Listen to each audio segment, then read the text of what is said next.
पूरे education system को बर्बाद किया जा रहा है। আগে নরেন্দ্র মোদীকে পদত্যাগ করতে বলুন। নরেন্দ্র মোদীর পদত্যাগ চাই, তার কারণ সারা দেশে উনি জাতীয় লজ্জা। खेला होगा शुरू हुआ ना, अभी तो शुरुआत है, ये तो ट्रेलर है, पिक्चर बाकी है। এভাবেই ভারতের সংসদ অধিবেশনে এমপিদের তোপের মুখে পড়েছেন দেশটির প্রধানমন্ত্রী নরেন্দ্র মোদী। কটূক্তি, অপমান, লাঞ্ছনার শিকার হন তিনি। বিরোধী দলের এমপি কল্যাণ বন্দ্যোপাধ্যায় এভাবে মোদীকে ব্যঙ্গ করে বলেন, স্যার খেলা তো শুরু হয়ে গেছে, অনেক রকমের খেলা আছে স্যার, মাত্র তো শুরু। खेल शुरू हो गया था सर। और हमारा पावर चाहिए। আমি ওনার সঙ্গে কখনো দেখা করতে চেষ্টা করি। নির্জন উড়িষ্যার আকাশে হঠাৎই দেখা গেল এক গর্জন তুলতে থাকা হেলিকপ্টার। মেঘ কেটে সূর্য যেমন হঠাৎ উঁকি দেয়, ঠিক তেমনি হেলিপ্যাডে নামলো একটি চকচকে হেলিকপ্টার। কালো পোশাকের নিরাপত্তা রক্ষীরা মুহূর্তে ঘিরে ফেললো পুরো এলাকা। আর ঠিক তখনই হেলিকপ্টারের দরজা খুলে ধীরে ধীরে নেমে এলেন এক নারী। মুখে কালো চশমা, মাথায় ওড়না, কিন্তু ভঙ্গিমা অচেনা নয়। মুহূর্তেই কানাঘুষো। এই কি তবে বাংলাদেশের পলাতক স্বৈরশাসক শেখ হাসিনা? এক সপ্তাহ আগে আমি একটা ভিডিওতে বলেছিলাম, আগামী জাতীয় সংসদ নির্বাচনে ডিক্লার হওয়ার পরে নির্বাচনী ক্যাম্পিং এর ভিতরে তারেক রহমানকে হত্যা করবে ভারতের র এবং হত্যা করবে জামাতের আমির ডাক্তার শফিকুর রহমানকে ভারতের র। আর আজকে এই নিউজটি বাংলাদেশের পত্র পত্রিকা সহ সকল জায়গায় প্রকাশিত হলো। তারেক রহমানকে হত্যা করার জন্য লন্ডনে ভারতের র শুভ্র বাইনকে এবং মোল্লা মাসুদকে তারা লন্ডনে পাঠানোর পরিকল্পনা করেছিলেন এবং বাংলাদেশে যখন তাদেরকে গ্রেফতার করা হয়েছে তখন তারা স্বীকারোক্তিতে এসেছে তারা এনসিপি, জামাত এবং বিএনপির কাকে কাকে হত্যা করবে এই হত্যার পরিকল্পনা নিয়ে ভারত থেকে তারা ইন করেছে বাংলাদেশে। সম্মানিত দর্শক, আসসালামু আলাইকুম। নতুন একটা ভিডিওতে আপনাকে স্বাগতম। আমাদের আজকের ভিডিওতে অত্যন্ত গুরুত্বপূর্ণ তথ্য শেয়ার করা হয়েছে। দয়া করে ভিডিওটি শুরু থেকে শেষ পর্যন্ত ধৈর্য সহকারে দেখে একটি লাইক দিয়ে সবাইকে শেয়ার করে দিন। আমাদের ভিডিওটি আপনি বাংলাদেশের কোন জেলায় বসে দেখছেন বা শুনছেন সেটি অবশ্যই কমেন্ট বক্সে কমেন্ট করে জানিয়ে দিতে ভুলবেন না। চলুন আর কথা না বাড়িয়ে ভিডিওটিতে একটি লাইক দিয়ে ধারাবাহিকভাবে আজকের গুরুত্বপূর্ণ খবরগুলো দেখে আসি। खेला होगा शुरू हुआ ना, अभी तो शुरुआत है, ये तो ट्रेलर है, पिक्चर बाकी है। এভাবেই ভারতের সংসদ অধিবেশনে এমপিদের তোপের মুখে পড়েছেন দেশটির প্রধানমন্ত্রী নরেন্দ্র মোদী। কটূক্তি, অপমান ও লাঞ্ছনার শিকার হন তিনি। বিরোধী দলের এমপি কল্যাণ বন্দ্যোপাধ্যায় এভাবে মোদীকে ব্যঙ্গ করে বলেন, স্যার খেলা তো শুরু হয়ে গেছে, অনেক রকমের খেলা আছে স্যার, মাত্র তো শুরু। खेल शुरू हो गया था सर। खेल तो बहुत सा खेल है सर, चूकी कितनी खेल है। ভারতের এই এমপি নরেন্দ্র মোদীকে কটূক্তি করে বলছেন, আপনি বলেছিলেন 405, তো কত হয়েছে? ধরেন 400তে 40 হয়েছে, আরো অনেক বাকি আছে। এতে তো আপনি হেরে গেছেন বলেও নরেন্দ্র মোদীকে নিয়ে ট্রল করেন তৃণমূলের এমপি কল্যাণ বন্দ্যোপাধ্যায়। এই সময় সংসদ অধিবেশনে অন্যান্য এমপিরা হাসি ঠাট্টায় মেতে ওঠেন আর এতে মন খারাপ করে বসে থাকেন নরেন্দ্র মোদী। आपने बोला था ना, अब की बार 405 कितना हुआ?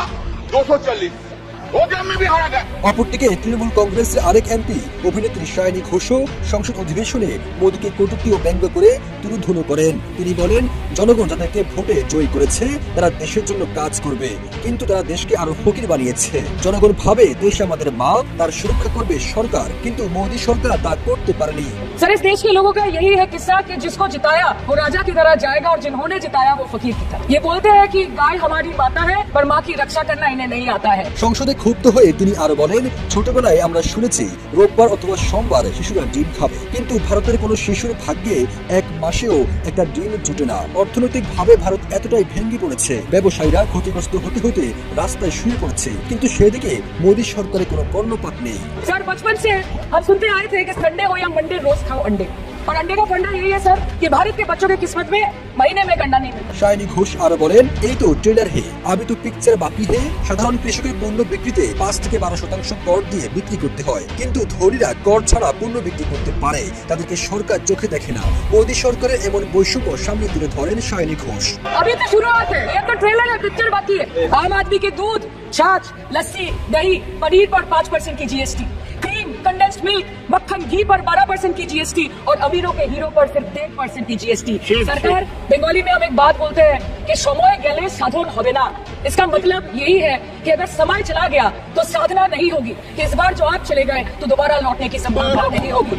সংসদে প্রশ্ন রেখে শায়নী ঘোষ বলেন, বিগত 10 বছরে বিজেপি সরকার দেশের জন্য কি কি করতে পেরেছে আর কি কি করতে পারেনি তার তালিকা জনগণের সামনে প্রকাশ করুক। 2014 সালে একজন কৃষক ভেবেছিল মোদি আছে তো সকল সমস্যার সমাধান হবে, কিন্তু 10 বছর পর সে বুঝে গেছে মোদি আছে তো দেশ ফকির হয়ে গেছে। কৃষক বাঁচবে কিনা সেদিকে মোদির ভাবনা নেই। 2014 में जो किसान मोदी है तो मुमकिन है सोच के और अच्छे दिन के ख्वाब देख के बीजेपी को वोट दे रहा था, आज 10 साल बाद वो बोलता है कि मोदी है तो नामुमकिन है। আর আমার পাওয়ার চাই। আমি ওনার সঙ্গে কখনো দেখা করতে চেষ্টা করি। নির্জন উড়িষ্যার আকাশে হঠাৎই দেখা গেল এক গর্জন তুলতে থাকা হেলিকপ্টার। মেঘ কেটে সূর্য যেমন হঠাৎ উকি দেয়, ঠিক তেমনি হেলিপ্যাডে নামলো একটি চকচকে হেলিকপ্টার। কালো পোশাকে নিরাপত্তা রক্ষীরা মুহূর্তে ঘিরে ফেললো পুরো এলাকা। আর ঠিক তখনই হেলিকপ্টারের দরজা খুলে ধীরে ধীরে নেমে এলেন এক নারী। মুখে কালো চশমা, মাথায় ওড়না, কিন্তু ভঙ্গিমা অচেনা নয়, মুহূর্তেই কানাঘুষো। এই কি তবে বাংলাদেশের পলাতক স্বৈরশাসক শেখ হাসিনা? সাথে সাথেই সামাজিক যোগাযোগ মাধ্যমে ছড়িয়ে পড়তে শুরু করলো ভিডিও। পোস্টে পোস্টে দাবি, ভারতের সর্বোচ্চ নিরাপত্তায় এবার উড়িষ্যায় বাংলাদেশ আওয়ামী লীগের শীর্ষ নেতাকর্মীদের নিয়ে গোপন বৈঠকে বসতে যাচ্ছেন হাসিনা। ওবায়দুল কাদের, আসাদুজ্জামান খান, শেখ তন্ময়, নানক, সেলিম সবাই নাকি একে একে হাজির হচ্ছেন দিল্লি হয়ে সোজা উড়িষ্যায়। বিষয়টি নিয়ে হইচই পড়ে যায় প্রবাসী বাঙালি মহলে, এমনকি ভারতের সংবাদ মাধ্যমেও। এতদিন পর প্রকাশ্যে এলেন শেখ হাসিনা। তিনি কি আবার রাজনীতিতে ফিরছেন? ভারতে কি তবে নতুন করে আশ্রয় নিচ্ছে পলাতক সরকার? কিন্তু চটজলদি রহস্য ভেদে নামলো রিউমার স্ক্যানার টিম। দৃশ্যটি বিশ্লেষণে তারা ব্যবহার করলো অত্যাধুনিক কন্টেন্ট ট্রেসিং টুল। ভিডিওটির এক একটি কি ফ্রেম যাচাই করা হলো আন্তর্জাতিক সংবাদ ভান্ডারে। আর তখনই উন্মোচিত হলো এক চাঞ্চল্যকর বাস্তবতা। যে দৃশ্যটিকে শেখ হাসিনার গোপন বৈঠকের ভিডিও বলে ছড়ানো হচ্ছে, সেটি আদৌ বাংলাদেশের কিংবা ভারতের কোনো ঘটনা নয়। এটি 2024 সালের আগস্টে পাকিস্তানের মুখ্যমন্ত্রী মরিয়ম নওয়াজের পাঞ্জাবের মিয়াচান্ন সফরের দৃশ্য। হেলিকপ্টার, নিরাপত্তার বলয়, অলিম্পিয়ান আরশাদ নাদিমের উপস্থিতি সবই সেই সফরের অংশ। পাকিস্তানের সংবাদ মাধ্যম সুনো নিউজ এইচডি এবং এক্সপ্রেস নিউজের আর্কাইভ ঘেটে পাওয়া যায় সেই মূল ভিডিও, যা হুবহু মিলে যায় বর্তমান ভাইরাল ক্লিপটির সঙ্গে। অর্থাৎ এই ভিডিওর সঙ্গে শেখ হাসিনা, ওবায়দুল কাদের কিংবা ভারতের কোনো রাজনীতির সম্পর্ক নেই। তবু প্রশ্ন থেকে যায়, কে ছড়ালো এই বিভ্রান্তিকর ভিডিও? উদ্দেশ্যই বাকি। বিশেষজ্ঞরা বলছেন এটি শুধুমাত্র ভুল তথ্য নয়, বরং একটি সুপরিকল্পিত প্রোপাগান্ডা। শেকড় থেকে শিখরে। প্রবাসে ও অনলাইনে আওয়ামী ঘরানার উপস্থিতিকে শক্তিশালী দেখাতে তাদের অনুসারীদের মধ্যে নেত্রী ফিরে এসেছেন এই বিশ্বাস ছড়িয়ে দিতে এমন ভুয়া ভিডিওর আশ্রয়। উড়িষ্যার আকাশ থেকে নামা সেই নারী ছিলেন না শেখ হাসিনা, ছিল না কোনো গোপন বৈঠক, বরং ছিল একটি ভিন্ন দেশের রাজনৈতিক নেতার সফর, যাকে বাংলাদেশে বসে বানিয়ে ফেলা হলো এক নতুন কল্পকাহিনী। এক সপ্তাহ আগে আমি একটা ভিডিওতে বলেছিলাম আগামী জাতীয় সংসদ নির্বাচনের ডিক্লার হওয়ার পরে নির্বাচনী ক্যাম্পিং এর ভিতরে তারেক রহমানকে হত্যা করবে ভারতের র এবং হত্যা করবে জামাতের আমির ডাক্তার শফিকুর রহমানকে ভারতের র। আর আজকে এই নিউজটি বাংলাদেশের পত্রপত্রিকা সহ সকল জায়গায় প্রকাশিত হলো। তারেক রহমানকে হত্যা করার জন্য লন্ডনে ভারতের র শুভ্র বাইনকে এবং মোল্লা মাসুদকে তারা লন্ডনে পাঠানোর পরিকল্পনা করেছিলেন এবং বাংলাদেশে যখন তাদেরকে গ্রেফতার করা হয়েছে তখন তারা স্বীকারোক্তিতে এসেছে তারা এনসিপি, জামাত এবং বিএনপির কাকে কাকে হত্যা করবে এই হত্যার পরিকল্পনা নিয়ে ভারত থেকে তারা ইন করেছে বাংলাদেশে। প্রিয় দর্শক, আজকের এই বক্তব্য থেকে আমি আপনাদের কাছে কৃতজ্ঞতা প্রকাশ করছি যে এক সপ্তাহ আগে আমি যে ভবিষ্যৎবাণীটা করেছিলাম তা বাংলাদেশের নয়, গোটা বিশ্বব্যাপী সকল মিডিয়াতে এই বিষয়টা এখন পরিষ্কার হয়েছে। এক সপ্তাহ আগে এটা ছিল আমার একটা প্রেডিকশন যে সম্ভাবনাময় এই কাজটা, কিন্তু সম্ভাবনাটা যে এভাবে একেবারে বাস্তব সত্য হিসাবে এক সপ্তাহের ভিতরেই আপনাদের সামনে সকলের সামনে এভাবে প্রকাশিত হবে, এটা আমার কাছে মনে হচ্ছে যে এটা আমি আমার মতন একজন ছোট মানুষ যে রাজনীতি নিয়ে ছোট্ট করে ভাবনা শিখেছি বা ছোট্ট করেই ভাবি, আমি অনেক বড় কোনো সোশ্যাল মিডিয়ার ব্যক্তি না, কিন্তু আমার প্রেডিকশনটা মাত্র এক সপ্তাহ আগে ছিল। আর এক সপ্তাহ পার হওয়ার আগেই কিভাবে শুভ্র ব্রাইনকে এবং মোল্লা মাসুদকে বাংলাদেশের গোয়েন্দা সংস্থা যখন গ্রেফতার করে তাদেরকে আলাদা আলাদাভাবে রিমাইন্ডে নিয়ে যখন কথাগুলা জিজ্ঞাসা করেছিলেন তারা কোন পরিকল্পনায় এসেছেন এবং কাদের পরিকল্পনায় তারা কাজ করছেন, তখন তারা বলছেন যে এবং ভারত থেকে আমাদেরকে পাঠানো হয়েছে এবং আওয়ামী লীগের টাকা খরচ করে আমাদের পিছনে আমাদেরকে সব ধরনের সুবিধা এবং ব্যবস্থা করে দেওয়া হচ্ছে। আপনারা যারা কয়েকদিন আগে আমার এই ভিডিওটা দেখেছেন আজকে হুবহু মিলিয়ে দেখবেন। প্রিয় দর্শক, আমি শুধু এনসিপির নামটা সেদিন নেই নাই, আজকে জানা গেল যে এনসিপিরও কয়েকজনকে টার্গেট করেছে। এর মধ্যে অন্যতম হাসনাত আব্দুল্লাহ, যে নাকি ভারতের বিরুদ্ধে হুঙ্কার দিয়ে দাঁড়িয়েছে, তাকেও ভারত টার্গেট করেছে। তারেক রহমান এবং জামাতের থেকেও কয়েকজনকে তারা টার্গেট করেছিল যে নির্বাচনের আগে বিভিন্নভাবে তাদেরকে হত্যা করে একে অপরকে দোষারোপ করার জন্য একদল আরেক দলের সাথে যাতে দাঙ্গা বেজে যা, একদল আরেক দলের সাথে যাতে করে মারামারিতে ব্যস্ত হয়ে যা, তখন আওয়ামী লীগকে তারা পুশ ইন করবে ভারত থেকে বাংলাদেশে।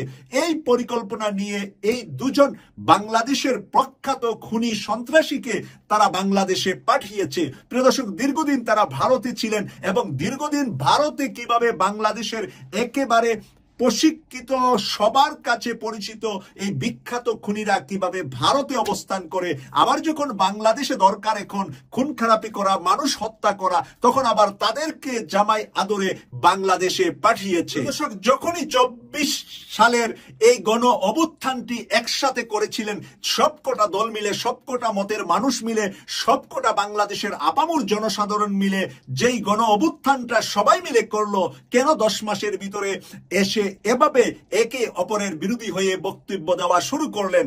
এই ভারতের এইভাবে যে ক্ষণে ক্ষণে ভিতরে ভিতরে ঢুকে গিয়েছে, আজকে আওয়ামী লীগের টাকায় নাকি পরিচালনা করছে বাংলাদেশের ভিতরে বিভিন্ন ধরনের অস্ত্র সরঞ্জাম দিয়ে বাংলাদেশকে উত্তপ্ত করার জন্য। যখনই তারেক রহমান থেকে আলটিমেটাম দিয়ে দেওয়া হলো যে ডিসেম্বরেই নির্বাচন হতে হবে, আমি এই কথাটার আবারও প্রতিবাদ করছি যে এই হতে হবে বলাটা খুবই ভয়ানক কথা, খুবই অন্যায়মূলক কথা। এই ধরনের কথা হতে হবে, যদি না হয় আপনি কি করবেন? এই প্রশ্ন যদি আমি ছুড়ি, তারেক রহমান কি উত্তর দিবেন? আর যদি না হয় তাহলে কি আপনি রাজনীতি ছেড়ে দিবেন, নাকি আপনি বিএনপি কে বিলুপ্ত করে ফেলবেন? আপনি তো বিএনপি কে হত্যা করার জন্য, বিএনপি একটা শিশুকে যেরকম গলা টিপে হত্যা করতে চান, ওরকম আপনার দলকে এখন হত্যা করার জায়গায় আপনি নিয়ে এসেছেন যে ডিসেম্বরে হতেই হবে। আর অপরদিকে জাপানে গিয়ে আজকে ডক্টর ইউনূস সাহেব বলছেন যে এশিয়ার ভবিষ্যৎ এখনো লেখা হয় নাই, এশিয়ার ভবিষ্যৎ আমরা লিখব সবাই মিলে। প্রিয় দর্শক, দেখেন এশিয়ার ভবিষ্যৎ লিখনেওয়ালা ইতিহাস কি হবে, এশিয়া কিভাবে চলবে ভবিষ্যতে, তার ভবিষ্যৎবাণী, ভবিষ্যতের ইতিহাস, ভবিষ্যতের কর্মপন্থা, ভবিষ্যতের পথ চলার সবকিছু করবে জাপান বাংলাদেশ যৌথভাবে। আজকে জাপানে কিন্তু এই বক্তব্যটি দিয়েছেন ডক্টর মোহাম্মদ ইউনূস স্যার। এদিকে প্রধান উপদেষ্টার সঙ্গে জাপানের প্রধানমন্ত্রীর বৈঠক, 6 সমঝোতা স্মারক সই। প্রধান উপদেষ্টা ডক্টর মোহাম্মদ ইউনূসের সঙ্গে জাপানের প্রধানমন্ত্রী শিগেরু ইসুবার মধ্যে দ্বিপাক্ষীয় বৈঠক অনুষ্ঠিত হয়েছে। এ সময় 6টি সমঝোতা স্মারক সই হয়েছে। শুক্রবার টোকিওতে জাপানের প্রধানমন্ত্রীর কার্যালয়ে এই বৈঠক হয়। এদিন সকালে প্রধানমন্ত্রীর দপ্তরে পৌঁছালে ডক্টর ইউনূসকে গার্ড অব অনার দেওয়া হয়। প্রধান উপদেষ্টার প্রেস উইং এর পাঠানো এক বার্তায় বলা হয়েছে, জাপান ও বাংলাদেশ চুক্তি বিনিময় করেছে, যার আওতায় টোকিও ঢাকাকে বাজেট সহায়তা রেলপথে উন্নয়ন এবং অনুদান হিসেবে $1.063 বিলিয়ন দেবে। মোট $418 মিলিয়ন জাপান বাংলাদেশের অর্থনৈতিক সংস্কার এবং জলবায়ু স্থিতিস্থাপকতার জন্য উন্নয়ন নীতি ঋণ হিসেবে দেবে। টোকিও জয়দেবপুর ঈশ্বরদীকে ডুয়েল গেজ ডাবল রেলপথে উন্নত করার জন্য $641 মিলিয়ন এবং বৃত্তির জন্য অনুদান হিসেবে আরও $4.2 মিলিয়ন দেবে। এদিকে আজ প্রধান উপদেষ্টা ব্যবসায়ী প্রতিনিধিদের সংগঠন জেটেরোর সঙ্গে বৈঠক করবেন। বৈঠকে মূলত বাংলাদেশের জাপানি বিনিয়োগ নিয়ে আলোচনা হবে। সন্ধ্যা 6:30টায় তিনি জাপানের শোকা ইউনিভার্সিটি থেকে প্রধান অনারি ডক্টরেট ডিগ্রি গ্রহণ করবেন। এছাড়া প্রধান উপদেষ্টা বাংলাদেশ দূতাবাসের আয়োজনে জাপান প্রবাসী বাংলাদেশি কমিউনিটির সঙ্গে বৈঠক করবেন।